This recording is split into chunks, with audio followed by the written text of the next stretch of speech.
শুনতে অবিশ্বাস্য লাগলেও প্রতিদিন সকালে দাঁত পরিষ্কার করতে যেই টুথপেস্ট ব্যবহার করছেন সেটি কি আপনার শরীরে ক্ষুদ্র প্লাস্টিক ঢুকিয়ে দিচ্ছে? বাংলাদেশের বাজারে বিক্রি হওয়া বেশিরভাগ টুথপেস্ট নিয়ে এমন এক উদ্বেগজনক তথ্য প্রকাশ করেছে পরিবেশ ও সামাজিক উন্নয়ন সংস্থা ইএসডিও।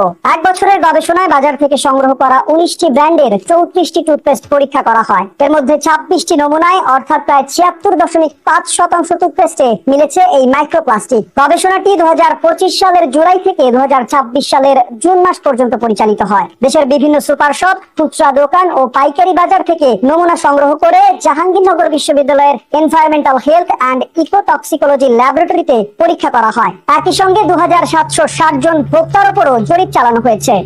গবেষণায় দেখা গেছে বাংলাদেশে উৎপাদিত 25টি নমুনার 22টিতে, ভিয়েতনামের 2টি নমুনার 2টিতেই, থাইল্যান্ডের 2টি নমুনার 1টিতে এবং ভারতের 5টি নমুনার 1টিতে এই মাইক্রোপ্লাস্টিক পাওয়া গেছে। সবচেয়ে বেশি উদ্বেগ তৈরি করেছে শিশুদের টুথপেস্টে। পরীক্ষা করা 6টি শিশু টুথপেস্টের 4টিতেই শনাক্ত করা হয়েছে এই ক্ষুদ্র প্লাস্টিক কণা। এবার আসা যাক কোন টুথপেস্টে সবচেয়ে বেশি মাইক্রোপ্লাস্টিক পাওয়া গেছে।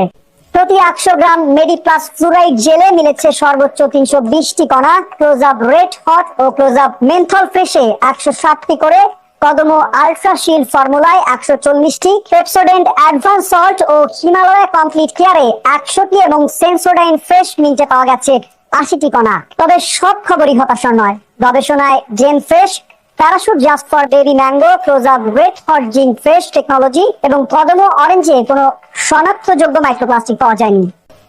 ইএসডিও জানিয়েছে এই গবেষণার উদ্দেশ্য কোনো ব্র্যান্ডকে দায়ী করা নয়, বরং টুথপেস্টে মাইক্রোপ্লাস্টিক নিয়ে জাতীয় মানদণ্ড, লেবেলে উৎপাদন উল্লেখ এবং নিয়মিত তদারকির প্রয়োজন তুলে ধরা।